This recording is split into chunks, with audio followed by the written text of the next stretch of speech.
दिख रहा सही? बंद हो गया था। इतना क्लियर है ना? उसके बाद दूसरा क्या था?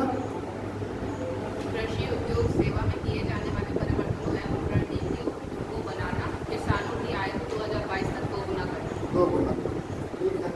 और तीसरा क्षेत्रीय विकास की रूपरेखा तय करना, शहरी विकास, ग्रामीण विकास तथा क्षेत्र विशेष के विकास हेतु रणनीतियाँ बनाना, क्षेत्र विकास की समस्या का समाधान। और चौथा पॉइंट विकास के समर्थकों बापू जो कृषि उद्योग एवं सेवा क्षेत्रों के तीव्र विकास में अहम भूमिका निभा सकते हैं, जैसे परिवहन, संचार प्रणाली, डिजिटल कनेक्टिविटी, सार्वजनिक निजी सहभागिता, ऊर्जा, विज्ञान एवं प्रौद्योगिकी, नवाचार एवं उद्यम।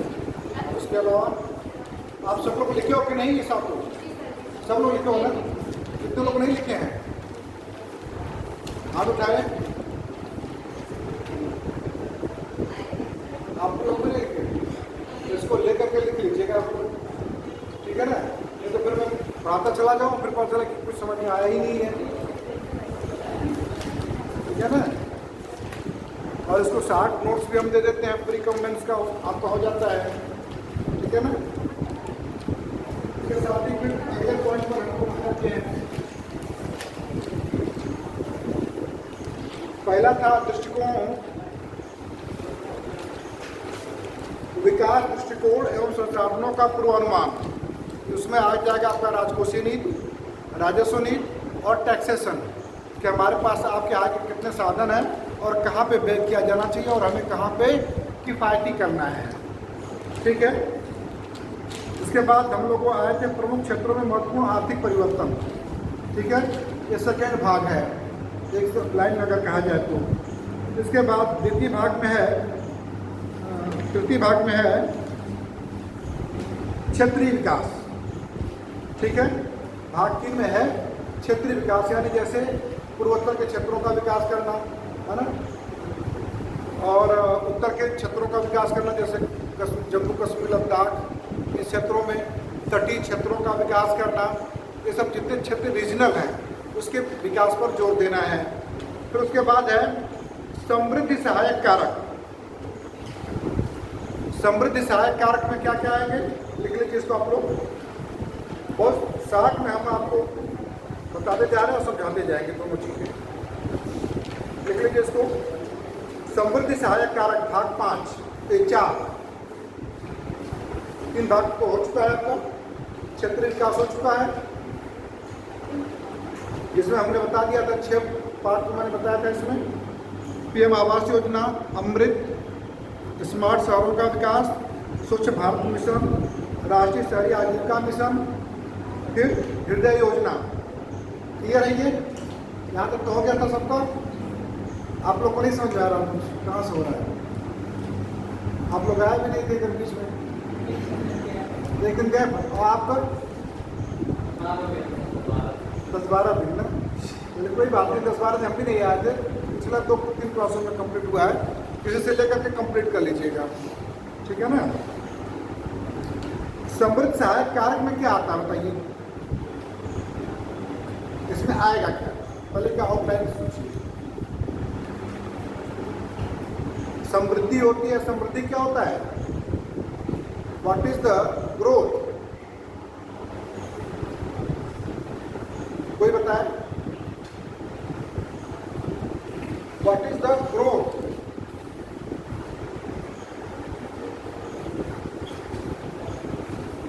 पता है सर? हाँ, सर किसी सेवा या मांगो बढ़ोतरी सर। उसको हिंदी में बोलेंगे समृद्धि। सर किसी सेवा हाँ या मांग की बढ़ोतरी, हाँ, तो सर विरोध बोलते हैं। और दूसरा आता है विकास। विकास को क्या बोलते हैं? डेवलपमेंट। दोनों में क्या डिफरेंस है?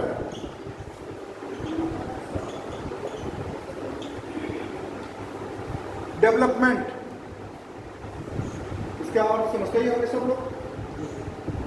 कितने लोग नहीं समझते हैं दोनों को? ईमानदारी से हाथ उठाते हैं और फिर से डिफाइन करेंगे। डेवलपमेंट और ग्रोथ दोनों का डिफरेंट क्या है, मीनिंग क्या है। जो नहीं जानते हाथ उठा दो, इसमें संकोच ना कीजिए कि मुझे नहीं आता है। आप लोग आता है तो हाथ क्यों उठा दिए? सब लोग आता है, संकोच क्यों कर रहे हैं? देखो 3 चीज़ों में नहीं मतलब वो संकोच करना चाहिए। पहला क्या, विद्या में अगर नहीं समझ में आता, एक बार नहीं समझ, 2 बार में कीजिए, 3 बार में टीचर को परेशान कीजिए, समझ में आएगा। और दूसरा किस चीज़ों में, लेन देन में भी कोई संकोच नहीं करना चाहिए। और तीसरा किसी को संकोच नहीं करना चाहिए, खाने पीने में जितनी आपकी आवश्यकता है, भूख है उतना ही खाइए। मेरे की रसगुल्ला पाए तो 10 रसगुल्ला ले लिए, ठीक है ना। उसमें आपको शरीर बरतना चाहिए। खाने पीने, लेन देन और विद्या, यानी गुरु से क्या आपको लेना है, उसमें कोई संकोच नहीं करना। क्या आ रहा है, क्या नहीं आ रहा है। अगर कहीं आपको नहीं समझ में आता कोई टॉपिक, तो बेधड़क कोई शब्द मुझे बिल्कुल नहीं समझ में आया है, इसमें ये मतलब कि सर डांट देंगे या क्या होगा, क्योंकि ये आपके भविष्य के निर्माण का पहलू है। जब यहाँ नहीं समझ पाएंगे आप हैं, तो फिर एग्जामिनेशन में कौन समझाएगा। तो हमने पूछा आपसे ग्रोथ का मीनिंग्स क्या होगा।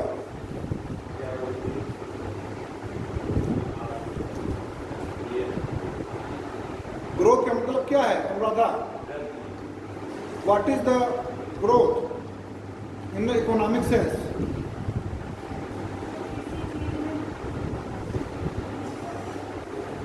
और डेवलपमेंट में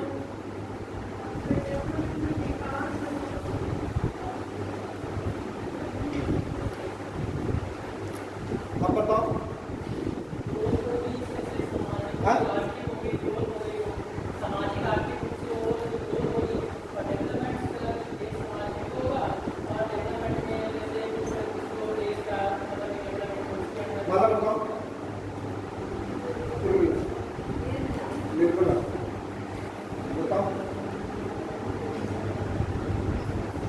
विकास और ग्रोथ का क्या मतलब है? बैठ जाओ, अकेले बता पाओ।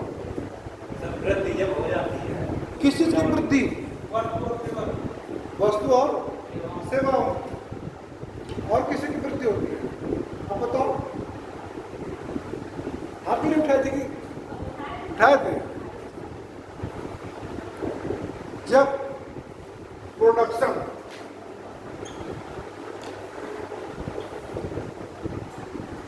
आपके प्रोडक्शन मीन्स क्या?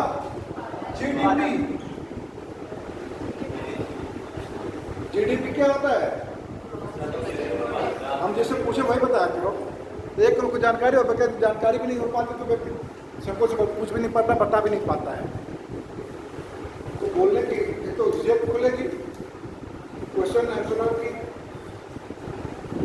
2 लोग को पता होता ही है, 3 लोग को, क्या और लोगों को बिल्कुल नहीं पता है। जीडीपी में वृद्धि जब when GDP growth, then I will be say that growth is क्या increasing। और GDP क्या होती है? GDP बताओ, खड़े हो। GDP टैक्स है, खड़े हो, पीछे खड़ा हो। जीडीपी क्या है?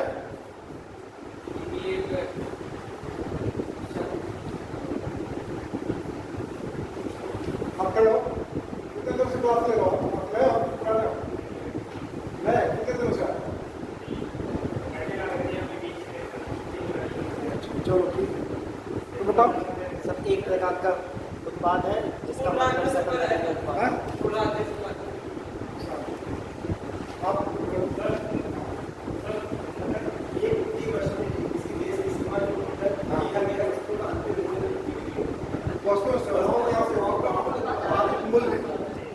समझ में आया? क्या है? एक वित्तीय वर्ष में अनंतिम वस्तुओं और सेवाओं का उत्पादित मूल्य क्या है? जीडीपी, सकल घरेलू उत्पाद, ग्रॉस डोमेस्टिक प्रोडक्ट। जब आपके देश में जीडीपी में यानी सभी वस्तुओं सेवाओं, वस्तुएं 3 प्रकार की होती हैं, कौन कौन से? आर्थिक विकास के 3 कारक हैं, प्राइमरी सेक्टर, फिर इंडस्ट्री, फिर सर्विस। इन तीनों का योग जब होगा एक वित्तीय वर्ष में, वित्तीय वर्ष कब से होता है? 1 अप्रैल से 21 मार्च तक। 21 मार्च से 1 अप्रैल नहीं वो दे देगा ऑप्शन, तो उसने गलत करके चले आओ। फिर कहोगे सर मैं बिल्कुल पढ़ा हुआ था, बिल्कुल याद भी था, मैं गलत करके चला आया। 1 अप्रैल से 21 मार्च तक ये आपके जीडीपी के आपका था समृद्धि सहायक कारक। अब याद रहेगा कि नहीं रहेगा? काफी दिनों से क्लास ले रहे हो, मैं लिखाया भी हूँ, इसके बावजूद भी नहीं। तो एग्जामिनेशन में अगर मैं पीछे का पूछ दूँ इसका मतलब तो नहीं बता पाओगे, कहोगे सर क्वेश्चन बहुत डिफिकल्ट किया आपने।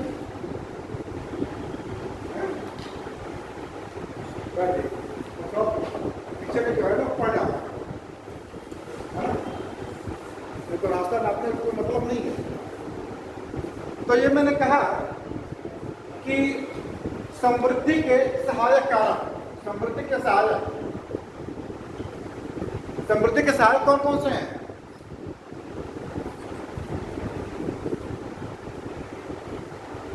समृद्धि के सहायक कौन कौन से तत्व आते हैं?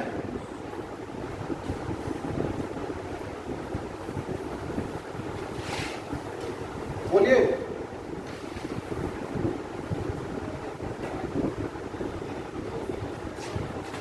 पहला पॉइंट क्या आएगा?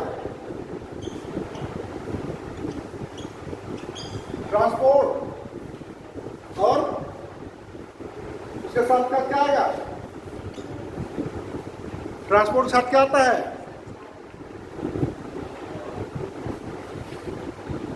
कनेक्टिविटी।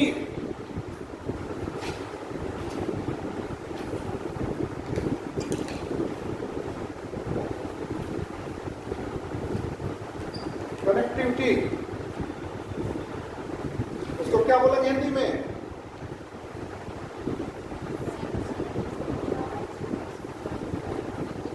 परिवहन एवं संपर्क।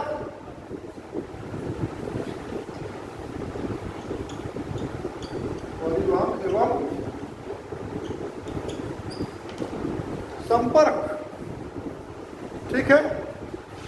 आप किसी भी देश का विकास या समृद्धि किस पर डिपेंड करती है?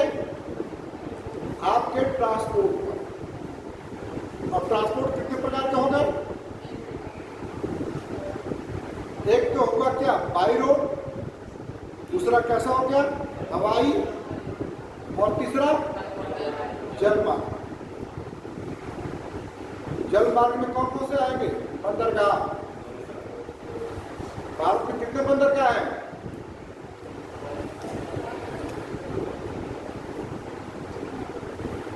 बोलिए। चलिए ठीक है। सड़क परिवहन, अब इसमें आ जाते हैं हम सबसे पहले किस पर? सड़क परिवहन।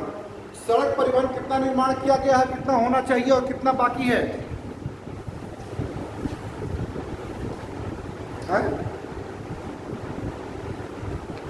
13-14 में 4.24 मिलियन किलोमीटर सड़क थी, ठीक है। और अब कितना है और कितना होना चाहिए? इसके लिए क्या किया गया? सरकार ने क्या कार्यक्रम बनाया है? लिख लो, राष्ट्रीय राजमार्ग विकास कार्यक्रम।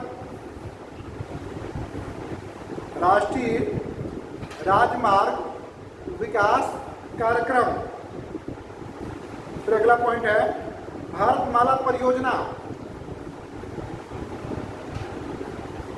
फिर अगला पॉइंट है प्रधानमंत्री ग्राम सड़क योजना,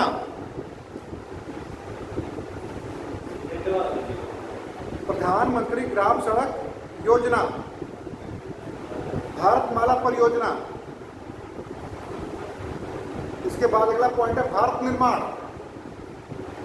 ये सभी किस चीज से संबंधित हैं? सभी सड़क के निर्माण से संबंधित है और विभिन्न क्षेत्रों में। कहाँ पे? विभिन्न क्षेत्रों में। राष्ट्रीय राजमार्ग विकास प्राधिकरण क्या है? ये नेशनल हाईवे है। भारतमाला परियोजना कहाँ पे चलाई गई है? कोकण क्षेत्र, गुजरात से बॉम्बे से लेकर के दक्षिण भारत के कोकण केरल के क्षेत्र हैं, वहां के लिए। प्रधानमंत्री ग्राम सड़क योजना क्या है? पूरे देश में प्रत्येक गांव को पक्की सड़क से जोड़ना। और भारत निर्माण क्या है? ये भी सड़क है। किस प्रकार की सड़क है?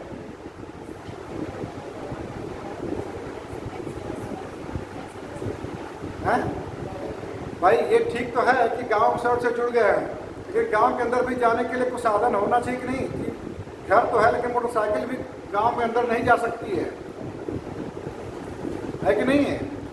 तो गांव के अंदर भी, गांव के बाहर भी सड़कों का जाल बिछाना ही भारत निर्माण का कार्यक्रम है। अब आपको ये देखना होगा कि ये योजनाएं कब कब चलाई गई, कब कब क्या है, साथ में उसको देख लीजिएगा, ठीक है ना। फिर इसके बाद मोबिलिटी। मोबिलिटी में क्या आएगा आपका? गतिशीलता। देख लीजिए, गांव का शहरों के साथ जुड़ाव, पॉइंट वाइज। गांव का शहरों के साथ जुड़ाव। अगला पॉइंट है शहरों का बंदरगाहों के साथ जुड़ाव। शहरों के साथ बंदरगाहों का जुड़ाव।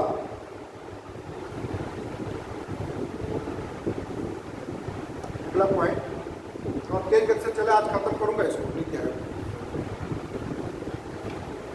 सार्वजनिक यातायात व्यवस्था में, सार्वजनिक यातायात व्यवस्था में निजी क्षेत्र को बढ़ावा देना।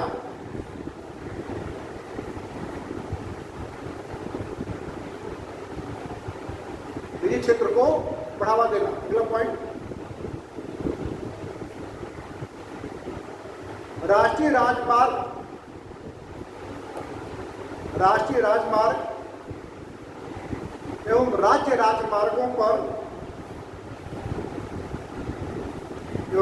राजमार्गों पर इलेक्ट्रॉनिक टोल संग्रहण प्रणाली, इलेक्ट्रॉनिक टोल संग्रहण प्रणाली, ठीक है। इसके साथ साथ आप आगे चलिए, रेलवे। दूसरा बाय रोड में आता किसका? रेलवे का। रेलवे का कितना क्षेत्र आता है? नहीं, चलिए पहला पॉइंट इसमें लिखिए, रेल किराया को तर्कसंगत बनाना। रेल किराया को तर्कसंगत बनाना। रेल किराया को तर्कसंगत बनाना। अगला पॉइंट इसमें, रेल के अवसंरचनात्मक, रेल के अवसंरचनात्मक ढांचे का विकास करना।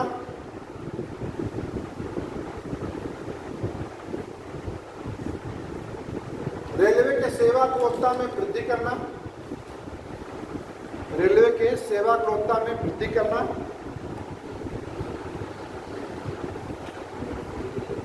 स्टेशन के बाहर और अंदर, स्टेशन के बाहर और अंदर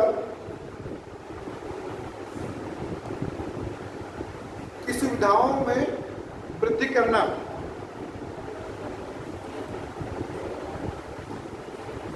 स्टेशनों का आधुनिकीकरण करना। स्टेशनों का आधुनिकीकरण करना, नई तकनीक का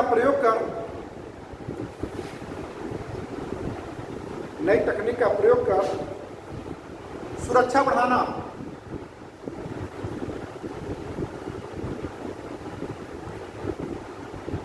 रेलवे में अगला पॉइंट, निजी क्षेत्र को बढ़ावा देना।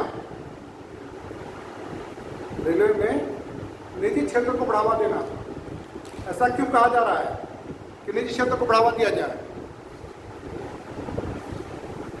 इसका कोई एक उदाहरण बताइए जो रेल का निजी क्षेत्र को दिया जा रहा है। हाँ? सर्विस सबसे पहले तो क्या जा रहा है कि स्टेशनों को ही बेच दिया जा रहा है। क्या किया जा रहा है? स्टेशनों को ही बेच दिया जाए, परिचालन व्यवस्था को ही कहा जा रहा है कि प्राइवेट संस्था, प्राइवेट कंपनी इसको हैंडल करेगी, गवर्नमेंट नहीं करेगी और अच्छी सुविधाएं प्रोवाइड करेगी, और जो रेलवे कहीं घाटे में चल रहा है तो उसको मुनाफे में बदलेगी। ठीक है ना? इसका एक उदाहरण और क्या है कि पहले 2 रुपये का आपका रेल टिकट मिलता था, जो प्लेटफार्म टिकट, अब कितना मिलता है? पहले 5 रुपये और फिर 5 रुपये, सब कितना हो गया है? 10 रुपया। क्यों हुआ? प्राइवेट सेक्टर को दे दिया गया, रेलवे स्टेशन ही दे दिया गया है। नहीं, 10 रुपये का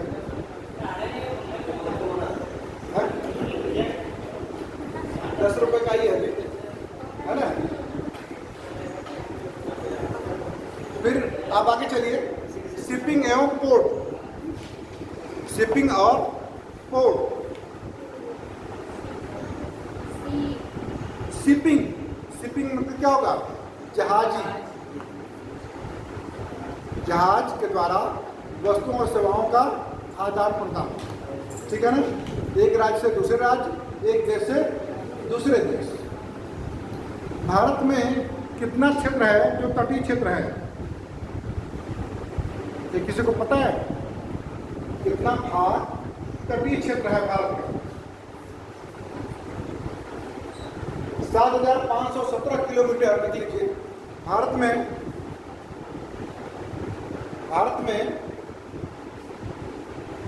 7,517 किलोमीटर तटीय क्षेत्र है।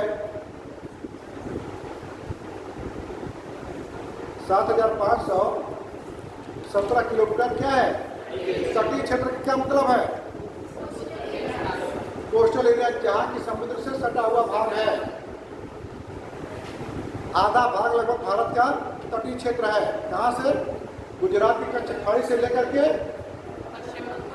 पश्चिम बंगाल तक, उड़ीसा तक नहीं बल्कि पश्चिम बंगाल तक पूरा कोस्टल एरिया है आपका। उसकी लंबाई कितनी है? 17 किलोमीटर। ये आपको याद होना चाहिए। ठीक है ना? जिसमें 12 बड़े बंदरगाह, 187 और 187 छोटे बंदरगाह, 187 छोटे बंदरगाह अवस्थित हैं। भारत में कुल बड़े बंदरगाह कितने हुए? 12 और छोटे बंदरगाह 187। 80 किसने बोला? ठीक है ना? ये जीके है, जनरल नॉलेज है, ये भूलना नहीं चाहिए किसी को। ठीक है ना? इसमें ना तो कोई परिवर्तन होगा, न तटीय क्षेत्र में और ना ही बड़े बंदरगाहों में। ठीक है ना? छोटे बंदरगाह भी कभी कभी एग्जाम में पूछ लेता है, वनडे एग्जामिनेशन में। ठीक है ना? ये आपका होना चाहिए। तो सरकार की पहली प्राथमिकता क्या है?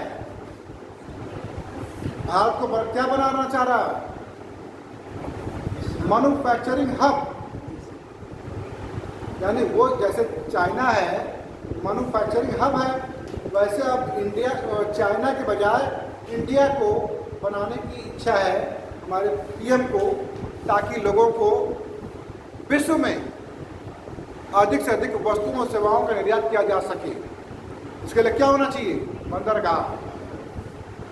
प्लेन के से ढुलाई में खर्च कास्ट ज़्यादा आती है और जहाज से कम खर्च आता है। ठीक है ना? चलिए, बंदरगाहों के पॉइंट इसमें भी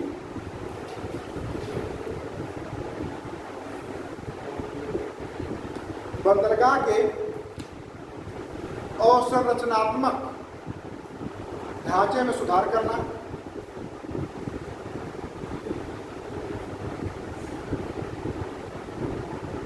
आयात प्रतिस्थापन एवं निर्यात में वृद्धि करना। आयात प्रतिस्थापन क्या अभिप्राय है? आयात में समझते हैं आप लोग? आयात में क्या होता है?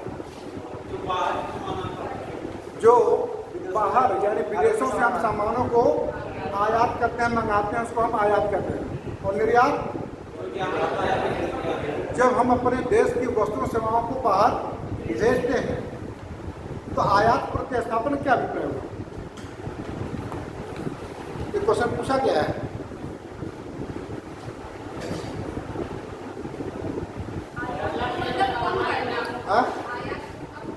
आयात को कम करना, निर्यात में कन्वर्ट करना या उसकी कमी करना। आयात में हम 65% इलेक्ट्रॉनिक वस्तुओं का क्या करते हैं? आयात करते हैं, निर्यात करते हैं, आयात करते हैं। हम अपने आवश्यकता की 65% इलेक्ट्रिक वस्तुओं का क्या करते हैं? आयात करते हैं। जबकि हमारे पास मैन्युफैक्चरिंग हब हो जाएगा, यानी विनिर्माण होने लगेगा, तो हम इनका क्या करेंगे? निर्यात करेंगे। तो आयात प्रतिस्थापन निर्यात से। ठीक है ना? आगे चलिए।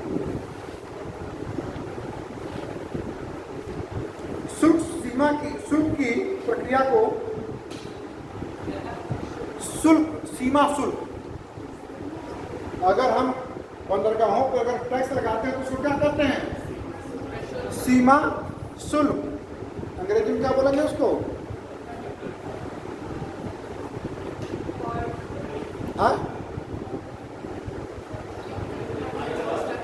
क्या बोलते हैं? बोलिए आप लोग। हाँ, टोल टैक्स बिल्कुल अलग है। जब दो सीमाओं के बीच टैक्स लगाया जाता है उसको क्या बोलते हैं? सीमा शुल्क हिंदी में बोलती है, इंग्लिश में कस्टम्स। ठीक है, याद तो रहना चाहिए आपको। ठीक है। सीमा शुल्क की प्रक्रिया को डिजिटलीकरण करना। डिजिटलीकरण समझ रहे हैं आप लोग? ठीक। कोई उदाहरण बताइए।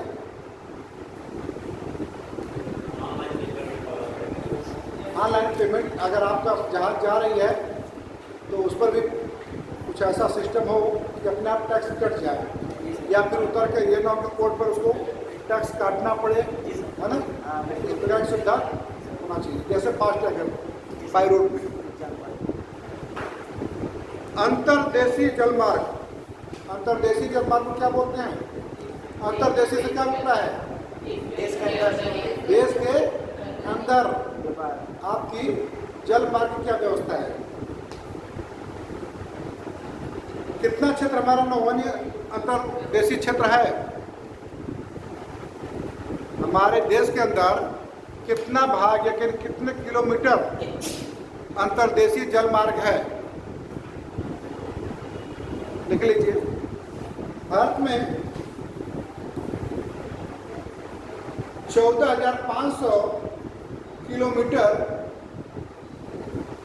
नौवहनीय अंतर्देशीय जल मार्ग है। अंतर्देशीय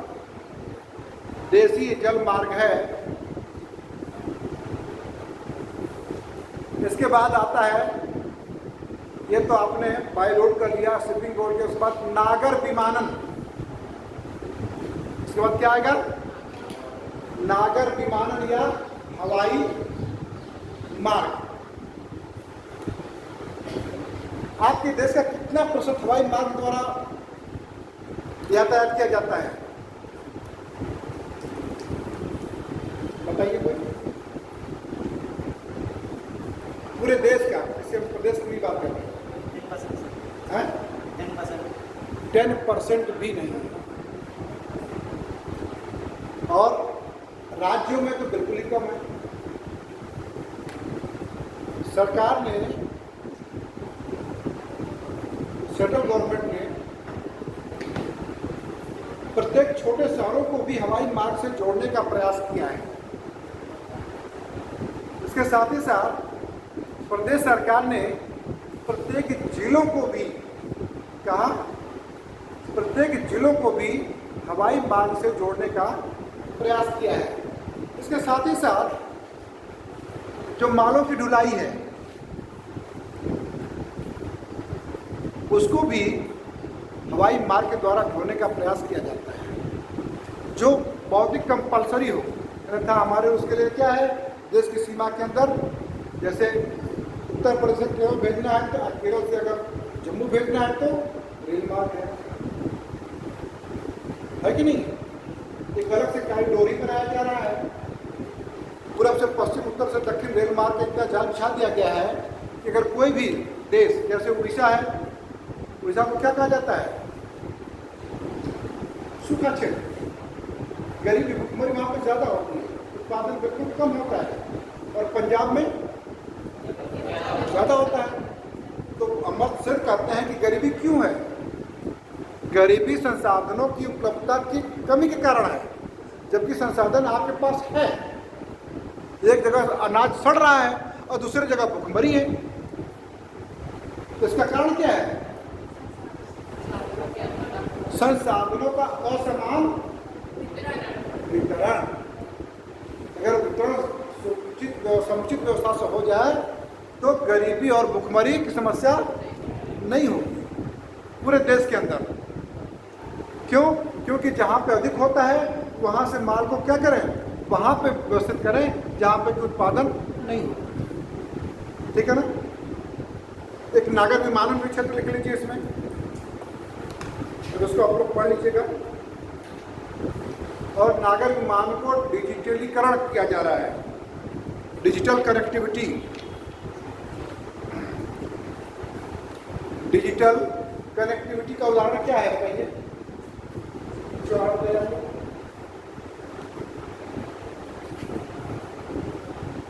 डिजिटल कनेक्टिविटी सरकार किस पर जोर दे रही है कि घर बैठे आप टिकट काट सकें, घर बैठे पैसा आप किसी को भेजना है 10,000 यहाँ से लेकर के दिल्ली, तो मिनटों में आप भेज लेंगे, डिजिटलीकरण करेंगे। इसके लिए क्या तैयार होना चाहिए?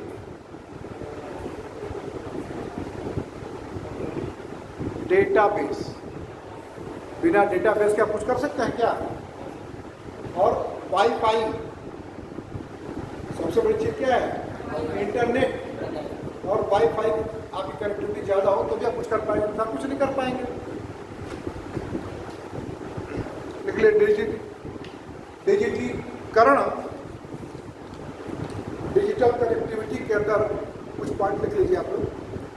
डिजिटल कनेक्टिविटी सरकार इस पर जोर देनी चाह रहा है। देख लीजिए पॉइंट वाइज इसमें। डिजिटल अवसंरचनात्मक, डिजिटल अवसंरचनात्मक ढांचे का विकास। दूसरा पॉइंट, सेवाओं हेतु सॉफ्टवेयर का विकास।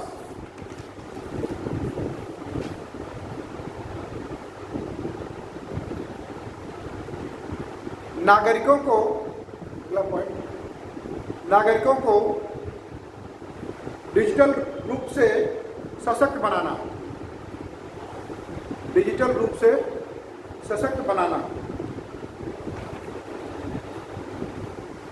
अब एक चीज़ है कि 65% वस्तुओं का आयात करते हैं, किसका?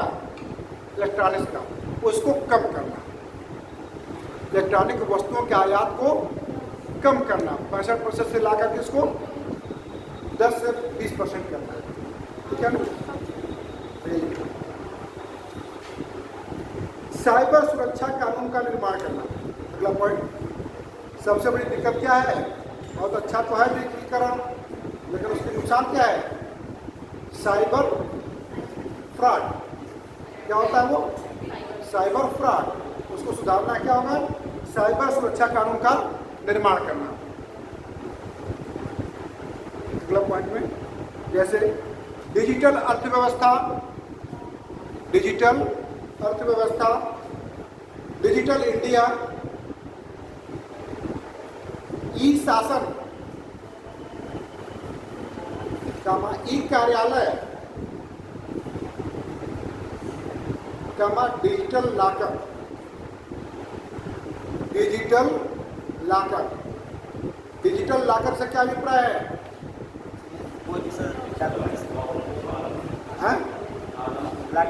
ताला कैसे रखते हैं? क्या रखते हैं उसमें आप?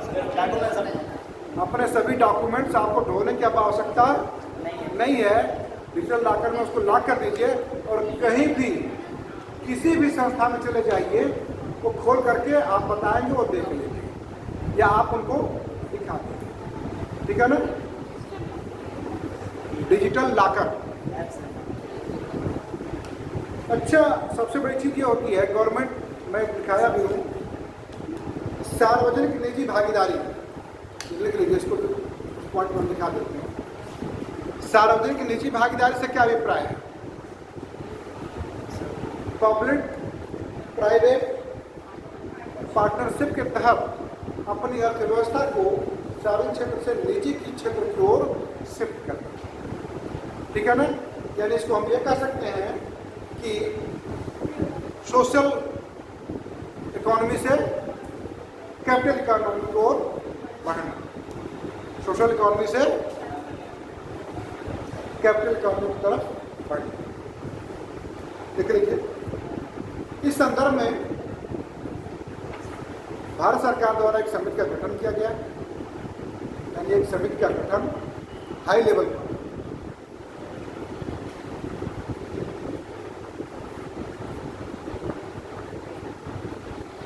अगला पॉइंट इसमें लिख लीजिए। ट्रिपल पी परियोजना के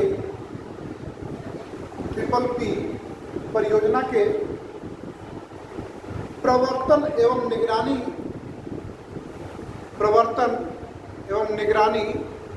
प्रक्रिया मजबूत करना।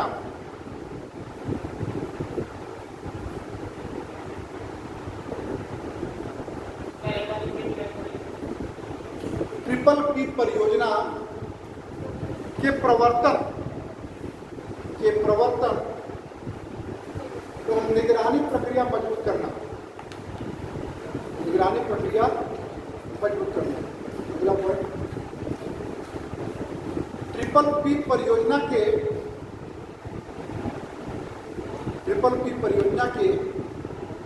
विवादों का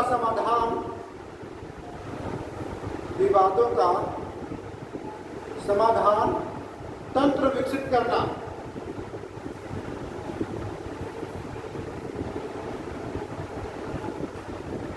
ट्रिपल पी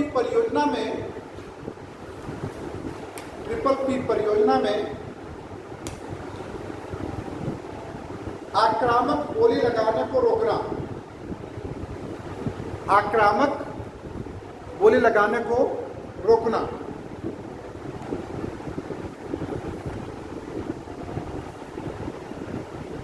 ट्रिपल पी परियोजना को ऋण देने वाली संस्थाओं का क्षमता निर्माण करना। बैंकों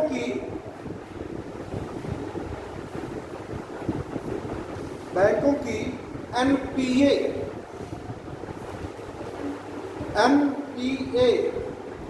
की समस्या का समाधान करना। एनपीए का मतलब क्या होता है?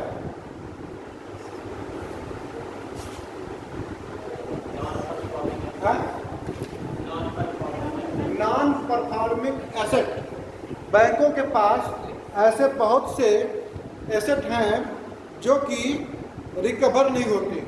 क्या होते हैं वो? रिकवर नहीं होते। जैसे किसी व्यक्ति ने लोन बैंक से लिया, ठीक है, 10 लाख रुपए का, और व्यक्ति की नौकरी छूट गई।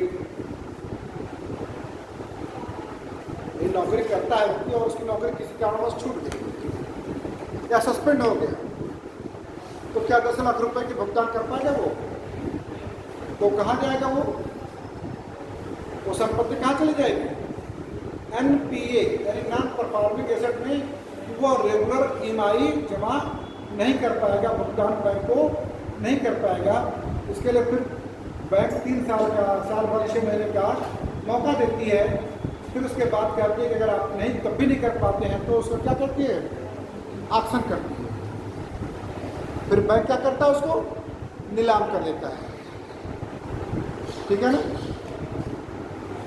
पेपर में अक्सर आप लोग देखते होंगे, आता है कि बैंक है और इनकी ये संपत्ति है और ये ले नहीं पा रहे, इतना पैसा चुकाना है। अगर कोई व्यक्ति लेना चाहता है, इच्छुक है, तो बोली आके लगा के ले सकता है। ऐसी बड़ी बड़ी कंपनियां भी हैं, फर्म भी हैं, और शहरों में स्मार्ट शहर के नाम पर आवास की बहुत प्लॉटिंग की सुविधा उपलब्ध कराई जाती है ना? लेकिन ये संभव नहीं हो पाता है और वो एनपीए में चला जाता है। ठीक है ना? अब इसके लिए क्या होना चाहिए? सार्वजनिक निजी क्षेत्र की भागीदारी के लिए क्या होना चाहिए? फंड होना चाहिए। क्या होना चाहिए? फंड होना चाहिए। फंड कौन एस्टेब्लिश करेगा? सरकार। देख लीजिए, नेशनल इन्वेस्टमेंट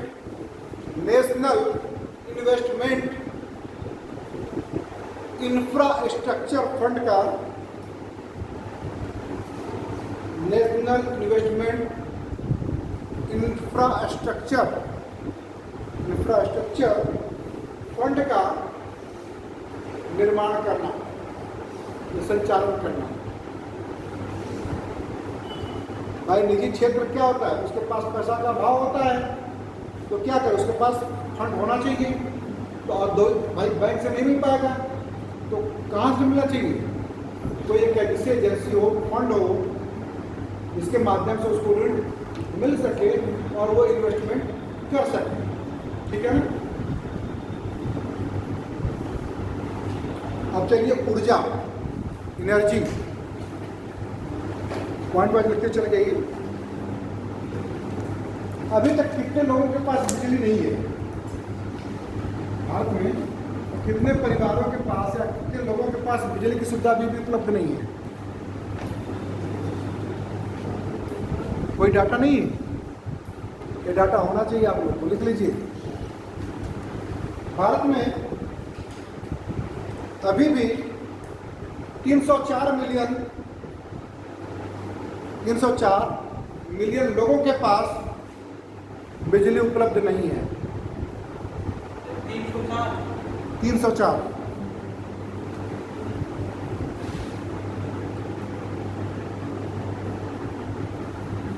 और 700 मिलियन लोग अभी भी खाना बनाने के लिए ठोस बायोमास का प्रयोग करते हैं। ठोस बायोमास का प्रयोग करते हैं। बायोमास मीन्स क्या होता है? लकड़ी जलाना, उपले जलाना, भूसा जलाना, ये सब क्या होते हैं? ठोस बायोमास होते हैं। इसका प्रयोग अभी परिवार कितना करता है? 700 मिलियन लोग अभी भी क्या करते हैं? यानी उनके पास गैस कनेक्शन अभी भी उपलब्ध नहीं है। अगर ये कहा जाए कि प्रति व्यक्ति बिजली की खपत कितनी है,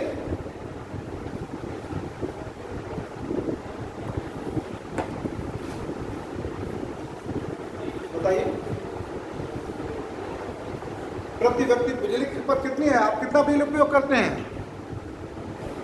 कुछ पता होना चाहिए ना। बिजली मापा किस में जाता है? किलो वाट,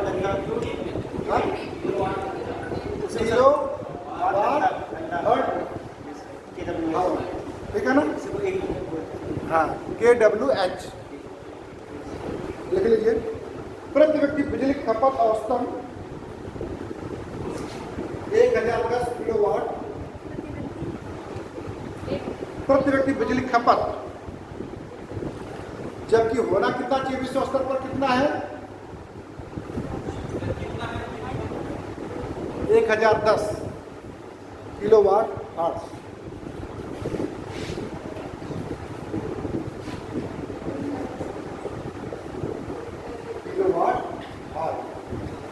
इतनी ये प्रति व्यक्ति भारत कहाँ पे खपत है, ये भारत के लिए। और विश्व स्तर पर कितना है वर्ल्ड लेवल 3200 किलोवाट आवर। ठीक है, तो कितना कम है, कहाँ 1000 कहाँ 3200। तो बिजली का उत्पादन और होना चाहिए कि नहीं होना चाहिए, तो कैसे पूरा करेंगे। तो सरकार का क्या लक्ष्य है, सरकार का लक्ष्य है कि 2022 तक क्या सभी को बिजली उपलब्ध कराना, क्या सभी को बिजली उपलब्ध कराना।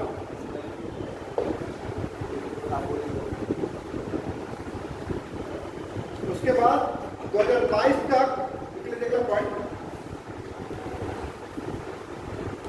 पृथ्वी की बिजली औसत खपत 1010 है, जबकि विश्व स्तर पर खपत 3200 किलोवाट है। क्या हाँ, 22 तक सभी को बिजली उपलब्ध कराना सरकार का टारगेट है। इसके बाद एक टारगेट और है, 2022 तक ब्लैक कार्बन का उन्मूलन करना। 2022 तक ब्लैक कार्बन का उन्मूलन करना।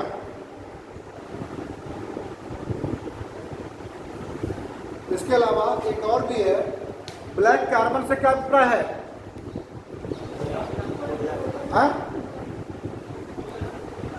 कोयला और तेल का कार्बन डाइऑक्साइड, ठीक है ना, इसका उन्मूलन करना। इसके लिए क्या उपाय किए जा सकते हैं,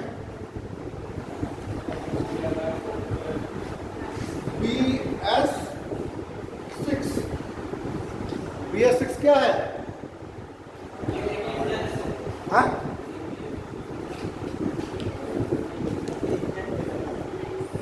BS6 मानक के अनुसार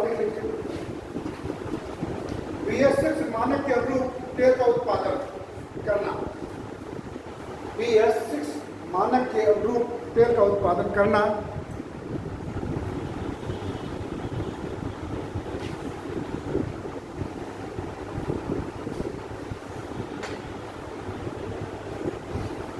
और PM उज्ज्वला योजना के तहत 50 मिलियन परिवारों को LPG उपलब्ध कराना।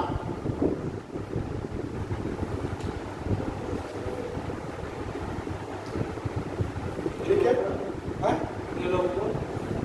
50 मिलियन परिवारों को LPG उपलब्ध कराना। अगला पॉइंट है विज्ञान और प्रौद्योगिकी।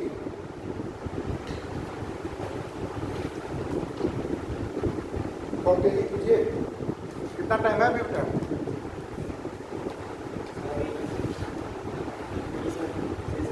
आधा घंटा, चलो नॉन स्टॉप। चलो विज्ञान एवं प्रौद्योगिकी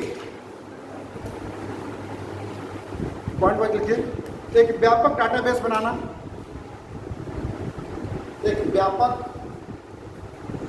डाटाबेस बनाना। क्या मान मूल्यांकन कर, मूल्यांकन कर आवश्यकता अनुसार परिवर्तन करना, आवश्यकता अनुसार परिवर्तन करना।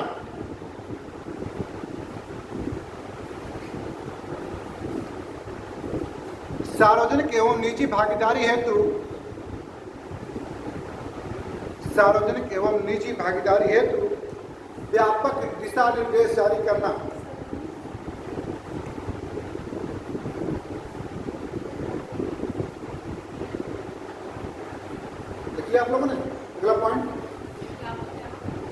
व्यापक दिशा निर्देश जारी करना, दिशा निर्देश जारी करना। फिर अगला पॉइंट लिखिए, नेशनल साइंस टेक्नोलॉजी और innovation foundation, national science technology और इनोवेशन फाउंडेशन की स्थापना।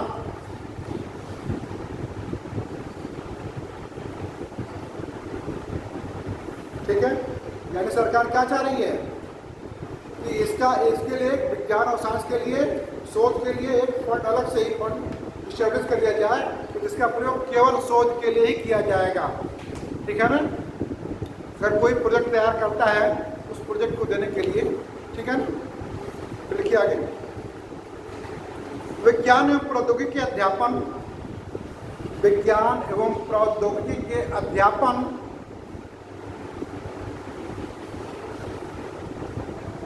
शोध एवं अनुसंधान, शोध एवं अनुसंधान एवं उनका औद्योगिक क्षेत्र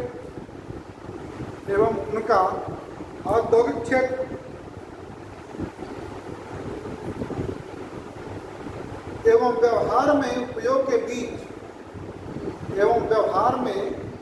उपयोग के बीच अंतर संबंध स्थापित करना,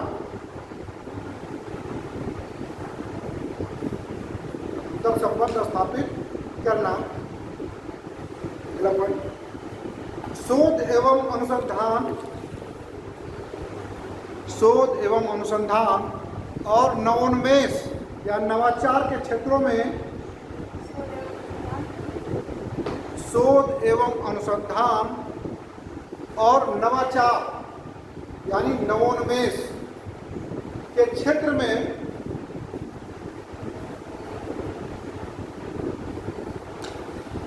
पेटेंट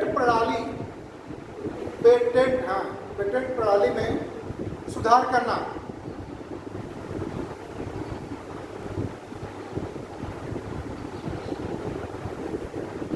अगला पॉइंट, डिजिटल इंडिया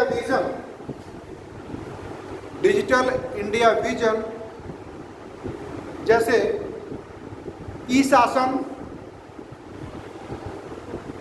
ई स्वास्थ्य, ई शिक्षा,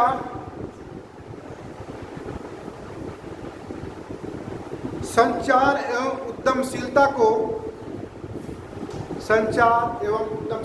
को बढ़ावा देना।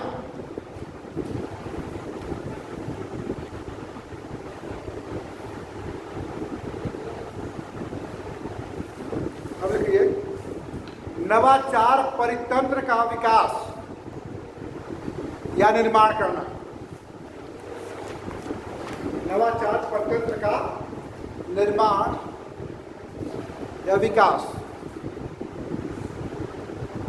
नवोन्मेष होता क्या है या नवाचार में होता क्या है?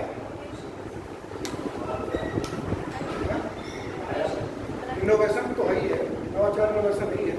इसका अभिप्राय क्या है?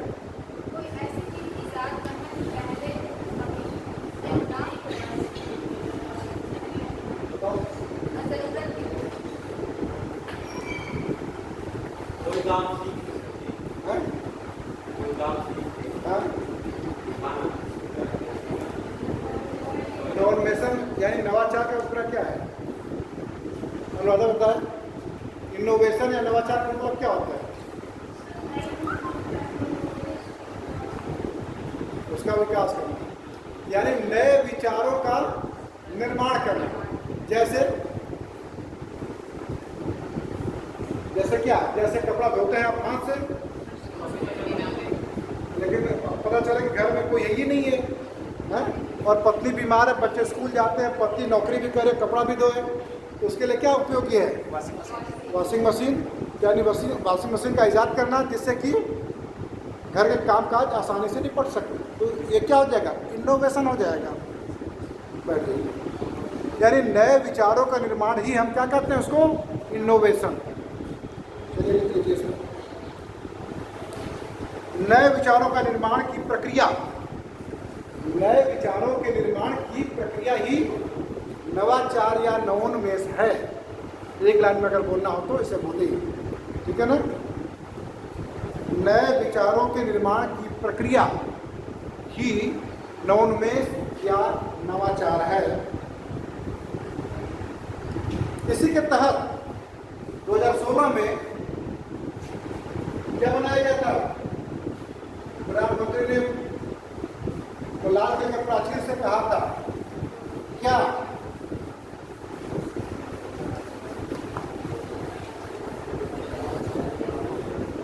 बताइए उन्होंने कुछ कहा था, किसी को याद है?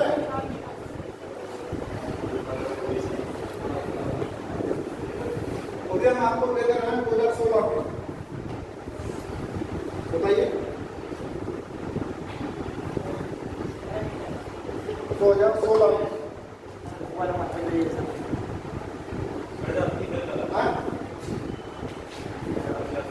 बोलिए क्या उन्होंने दिया था नारा?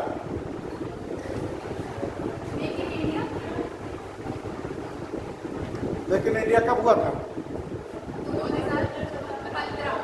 तो 2016 में पूछे। स्टार्टअप इंडिया लिख लीजिए, स्टार्टअप इंडिया 2016। इसके लिए क्या आवश्यकता पड़ती है? स्टार्टअप के लिए क्या जरूरत होती है? हाँ, स्टार्टअप के लिए क्या आवश्यकता होती है? प्रमुख रूप से इन्वेस्टमेंट, है ना। इन्वेस्टमेंट कौन करेगा कि जो डूब जाए, इन्वेस्टमेंट तो करना है लेकिन वो डूब जाएगा। हाँ, ये कंफर्म नहीं है कि वो सक्सेस ही होगा। तो ऐसी पूंजी क्या कहेंगे हम? रिस्क यानी जोखिम पूंजी। इसके लिए किसकी आवश्यकता होती है? जोखिम पूंजी का निर्माण करना। स्टार्टअप के लिए, स्टार्टअप इंडिया के लिए जोखिम पूंजी का निर्माण करना यानी फंड की स्थापना करना।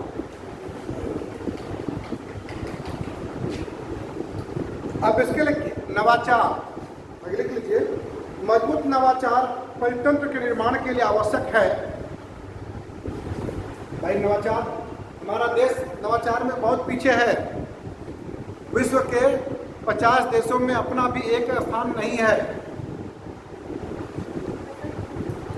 मजबूत नवाचार परितंत्र के लिए आवश्यक है। पहला लिख लीजिए, पहला पॉइंट वाइज। पहला पॉइंट आर्थिक स्थिरता, इकोनॉमिक स्टेबिलिटी। फिर दूसरा पॉइंट लिखिए, राजनीतिक स्थिरता यानी पॉलिटिकल स्टेबिलिटी।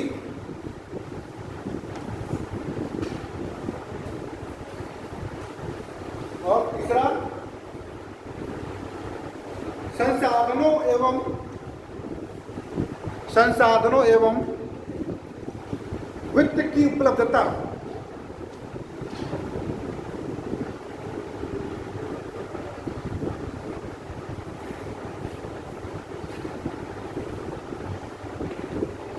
इसके बाद आगे देखिए, गुणवत्ता युक्त शिक्षा।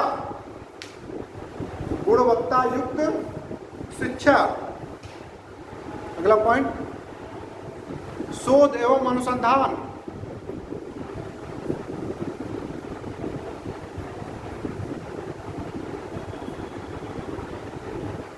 अगला पॉइंट, उदार एवं पारदर्शी नियम विनिमय।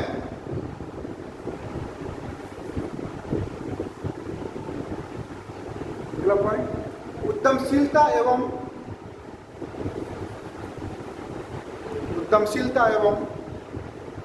नवाचार की संस्कृति को बढ़ावा देना।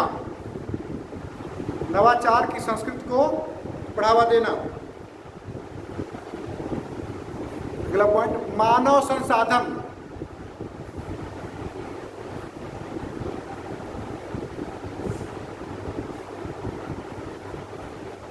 अगला पॉइंट, सहयोगी तंत्र, सहयोगी पारिस्थितिकी तंत्र।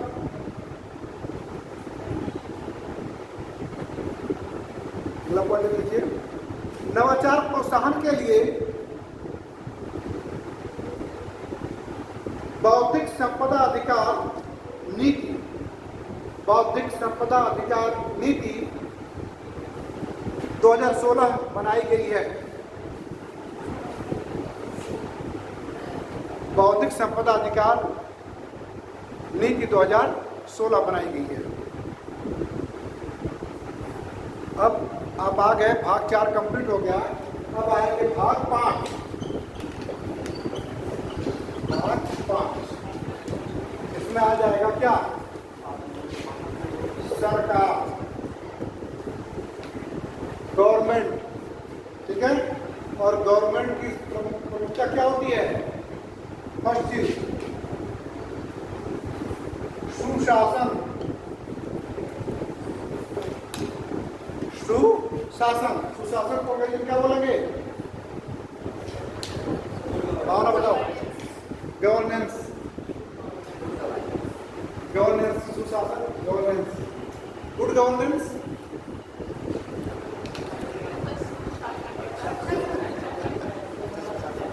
अच्छा सुशासन, ठीक है ना? ये तो होना चाहिए। चलिए इसमें लिख लीजिए सुशासन, गवर्नेंस। सुशासन में आएगा आपका पॉइंट वाइज लिख लीजिए फटाफट, बहुत ज़्यादा टाइम वेस्ट न किया जाए। देखिए, सरकार की भूमिका तय करना, सरकार की जवाबदेही, भूमिका तय करने का मतलब जवाबदेही। दूसरा पॉइंट, सिविल सेवाओं में सुधार, सिविल सेवाओं में सुधार। अगला पॉइंट, सरकारी कार्यक्रमों की निगरानी, सरकारी कार्यक्रमों की निगरानी। अगला पॉइंट, राज्यों की रैंकिंग, राज्यों की रैंकिंग। रैंकिंग में क्या समझते हैं? स्थान क्या है कि पूरे देश में किस राज्य को, कौन सा राज्य शिक्षा के क्षेत्र में अव्वल है, कौन सा निर्माण के क्षेत्र में है, कौन चिकित्सा के क्षेत्र में है, इस सब की क्या करना? रैंकिंग तय करना, ठीक है ना? राजकोषीय स्वतंत्रता। अगला पॉइंट, राजकोषीय स्वतंत्रता। राजकोषीय स्वतंत्रता क्या होता है? फिजिकल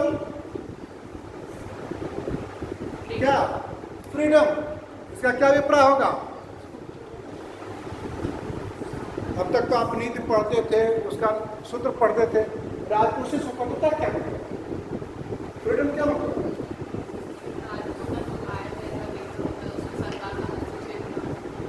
यानी घाटा कम से कम, सरकार अधिक से अधिक घाटा में न रहे, कम से कम घाटा में रहे। राजकोषीय घाटा का मतलब सरकार की देनदारियां, देयता ज़्यादा होती है, सरकार की देयता को कम से कम करना, बिल्कुल नगण्य करना, ठीक है ना? और राजकोषीय देयता को क्या कहते हैं हम? सरकार की देयता में कौन कौन सी चीज़ आएंगे? ब्याज की अदायगी है, ऋण की अदायगी है, लोगों की अदायगी है, एफडीआई की अदायगी है, और फॉरेन करेंसी की अदायगी है ना? ये सब की अदायगी को क्या करना? सबको कम करना। ये सरकार की सुशासन की पहली व्यवस्था है, ठीक है ना? सुशासन में गैर सरकारी संगठनों की भूमिका, गैर सरकारी संगठनों की भूमिका। गैर सरकारी संगठन का क्या अभिप्राय है? कोई उदाहरण बताइए। गैर सरकारी संगठन की भूमिका।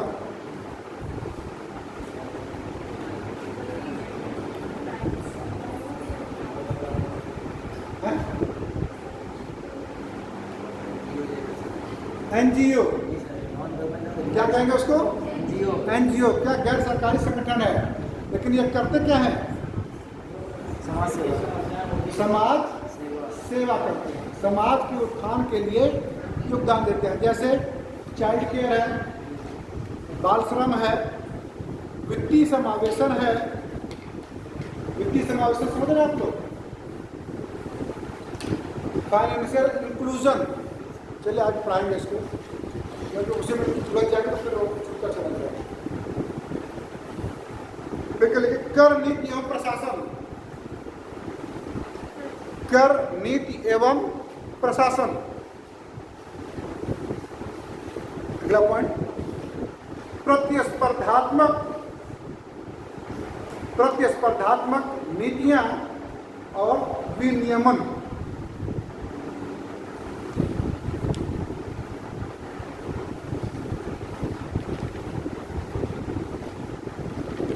अगला पॉइंट है सार्वजनिक खरीद सुधार। सार्वजनिक खरीद सुधार। सार्वजनिक खरीद सुधार।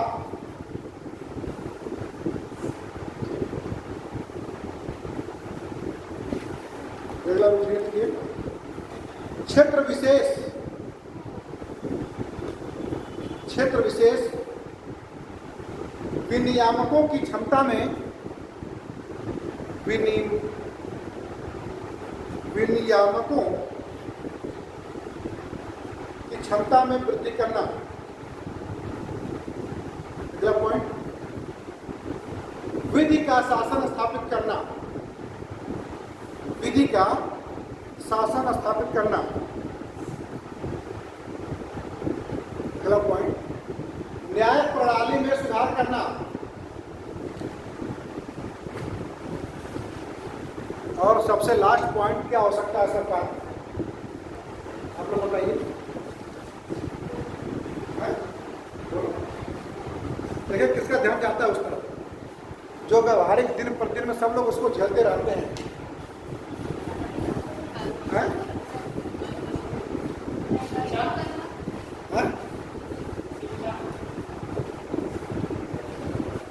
हम सरकार की बात कर रहे हैं ना, थोड़ी बात।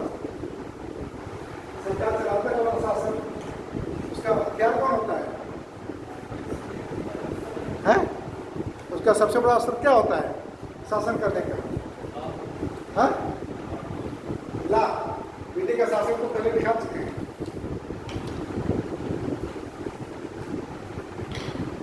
पुलिस व्यवस्था में सुधार करना, ठीक है ना?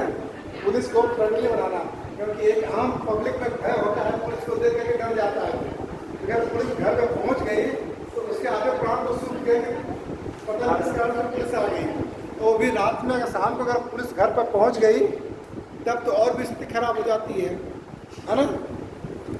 तो क्या है, पुलिस व्यवस्था या पुलिस सुधार करना, ठीक है ना? ये आपके सुशासन हो गए, सरकार की नीतियों में आ गए, इन सब क्षेत्रों में सुधार करना है।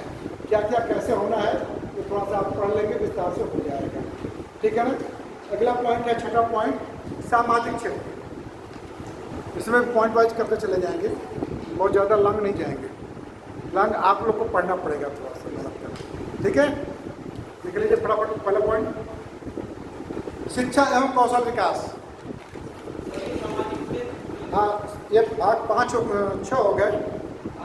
हाँ, भाग 6, सामाजिक क्षेत्र में सुधार या सामाजिक क्षेत्र में सुधार। पहला पॉइंट है शिक्षा एवं कौशल विकास करना। अगला पॉइंट, शिक्षा एवं कौशल विकास। अगला पॉइंट, स्कूली शिक्षा के लिए कार्य एजेंडा। स्कूली शिक्षा के लिए कार्य एजेंडा, या इसको ऐसे कर सकते हैं कि LEP 2020 को लागू करना। इसमें आपका प्राइमरी, मिडिल और हायर एजुकेशन तीनों शिक्षा आ जाएगी, ठीक है ना? देख लीजिए इसमें NEP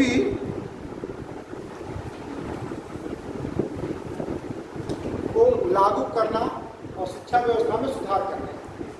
ठीक है, अगला पॉइंट लिख लीजिए। शिक्षक एवं विद्यार्थियों के लिए साधन उपलब्ध कराना।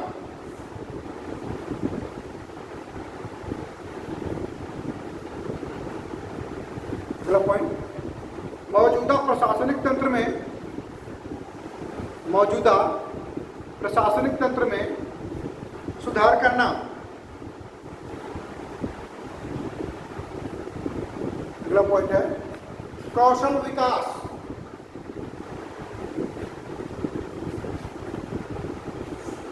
को कार्यान्वित करना।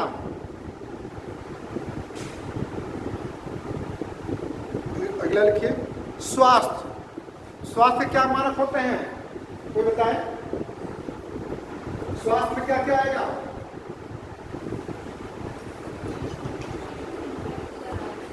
हाँ? मृत्यु दर भारत में कितनी है अभी? बोलिए, भारत में मृत्यु दर कितना है?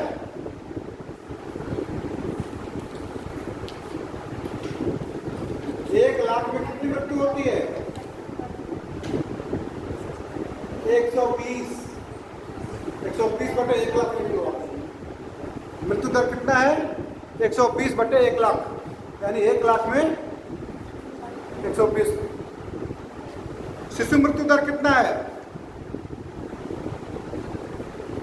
शिशु मृत्यु दर कितना है स्वास्थ्य में? 30 प्रति हजार, 30 बटे 1000 लिख लीजिए, 30 बटे 1000, यानी 1000 में 30 की संख्या आकस्मिक मृत्यु होती है। फिर 5 वर्ष से कम मृत्यु दर कितनी है? लिख लीजिए 38 बटे 1000, यानी 1000 में कितनी मृत्यु होती है? 38। अगर ये कहा जाए भारत में कुल प्रजनन दर कितना है, फर्टिलिटी रेट कितना है? हाँ?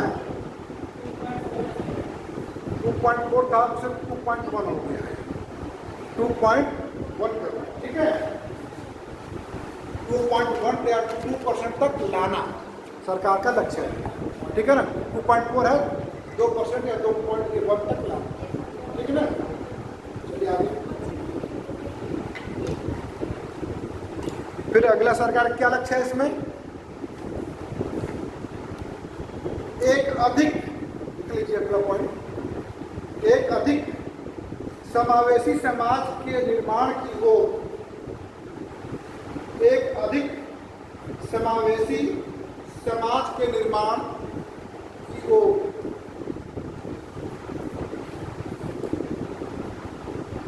एक अधिक समावेशी में क्या होता है? समावेशी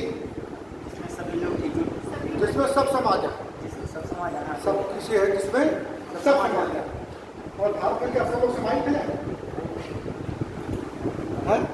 अगर ये कह लीजिए कि आधी आबादी औरतों की है, क्या आधी आबादी भी समाहित है विकास में?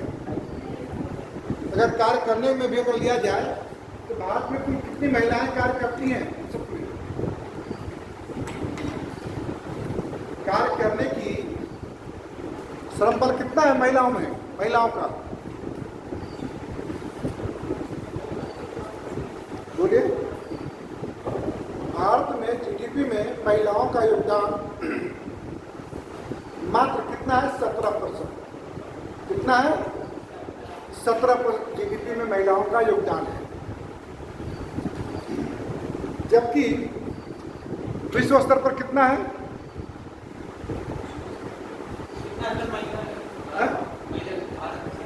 17% जीडीपी में। क्योंकि ये क्वेश्चन पूछता है, एक बार पूछ चुका है कि भारत की जीडीपी में महिलाओं का योगदान कितना है, तो फिर आप खोजते फिरोगे कहाँ पाए, किस किताब में पाए, है ना। और वह 17%। और जबकि विश्व में कितना है? 37, 36 बताए थे, 37 है, 37 है। इसी के क्रम में हमारी सरकार ने क्या कहा था, पॉलिटिकल क्षेत्र में 33% का आरक्षण। इसके अलावा और क्या क्या किया था गवर्नमेंट ने, जिसमें कि महिलाओं की भागीदारी बढ़े। भाई ऐसे तो आप कहते हैं कि 50% की आबादी है, कंधे से कंधा मिला के स्त्रियाँ चलती हैं। अगर जहाँ कहा दिया जाए कि अधिकार और संपत्ति का अधिकार और हक का अधिकार, तो वहाँ पे पुरुष क्या होता है, ना ना ना तुम्हें नहीं मिलेगा, है कि नहीं? क्यों नहीं मिलेगा? 50% ज़्यादा लोगों का क्या धारणा होती है समाज में, अगर स्त्री सर्विस करेगी तो मुझे छोड़ कर चली जाएगी, या उसकी मोनोपोली होगी, घर में वो जो चाहेगी वो चलाएगी, हम जो कहेंगे वो नहीं होगा। अक्सर पुरुषों की सोच तो यही होती है, सामंतवादी सोच होती है। जब भले कितना भी लायक बेटा क्यों ना हो, है, लेकिन माँ के नीचे अंडर रह सकता है, बहन के अंडर में रह सकता है। लेकिन वो कहते हैं पत्नी के कहने में आ जाए तो शायद ये किसी को भी क्या है हजम नहीं होगा, बचेगा नहीं। बहन जो है भाई को 2 थप्पड़ मार दे चल जाएगा, और 20 सालों तक कितनी बार मारती है, भाई बहन मारते दूसरे कोई फर्क नहीं पड़ता है। लेकिन अगर पत्नी संयोग से कभी एक झापड़ लगा दे जिंदगी में पति को, तो फिर से असर क्या होगा, तलाक। और तलाक नहीं भी होता है तो क्या होता है, इतनी कुटाई हो जाती है कि जिंदगी में फिर कभी दोबारा थप्पड़ देने की जरूरत नहीं कर सकती। तो ऐसे भागीदारी कैसे सुनिश्चित की जा सकती है? इसलिए सरकार क्या चाहती है कि आर्थिक रूप से भी 50% की भागीदारी महिलाओं की भी हो जाए।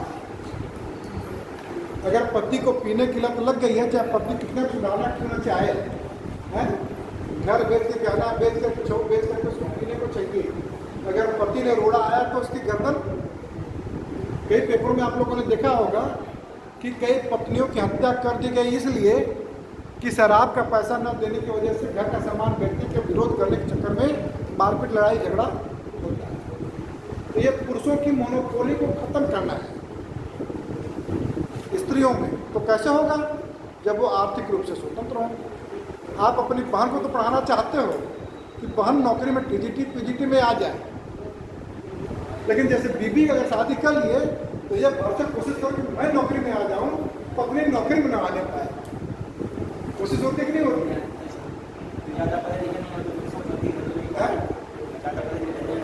तो ऐसे सोचो कमी है ना, काफ़ी कम है ना।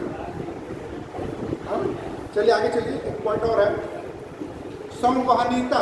लास्ट पॉइंट है भाग 7, संवहनीयता।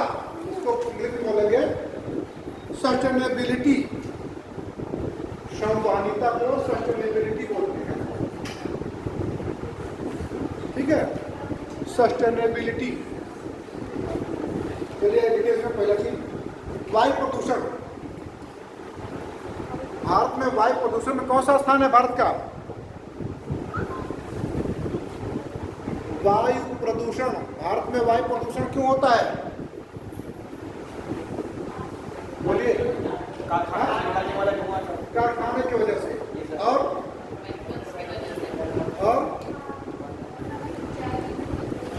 उसका उपाय क्या है? चिड़ियों वगैरह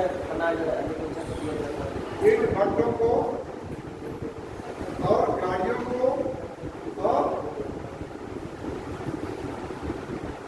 क्या करना, मानक के अनुसार चलाना, और 15 साल 10 साल से नीचे गाड़ियों को भी बंद कर देना, ठीक है ना। और उसके अलावा और क्या करना है? अधिक से अधिक पेड़ लगाना, ठीक है ना। वन क्षेत्र को बढ़ाना। भारत में वन क्षेत्र कितने हैं? कितना परसेंट है? 24%। पहले 19% था, बढ़ते बढ़ते 24% हुआ है, लेकिन होना कितना चाहिए? 33% होना चाहिए। तो अभी भी हम कितना है? बहुत पीछे हैं। ठीक है ना।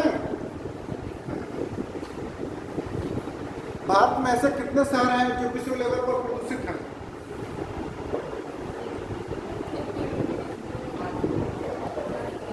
विश्व के टॉप प्रदूषित शहर हैं विश्व में, उसमें भारत के कितने हैं?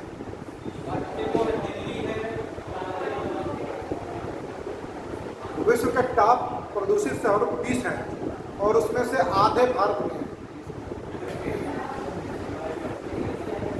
कितने? आधे, यानी 10 ऐसे बड़े शहर हैं जो विश्व में प्रदूषण में पहला स्थान रखते हैं। टाइम हो गया है, घड़ी देखिए जाए 10 मिनट और। हाँ 4:15, अभी तो 5 ही बजे हैं। 2 पॉइंट वाले खाने खत्म कर लेकिन क्या होगा, आज समाप्त हो गया। लेकिन फिर कल कभी कुछ पॉइंट लेना पड़ेगा, छोड़ दें। चलो जान कल आप आ जाइएगा, वो सब आप धंधा मुझे लीजिएगा।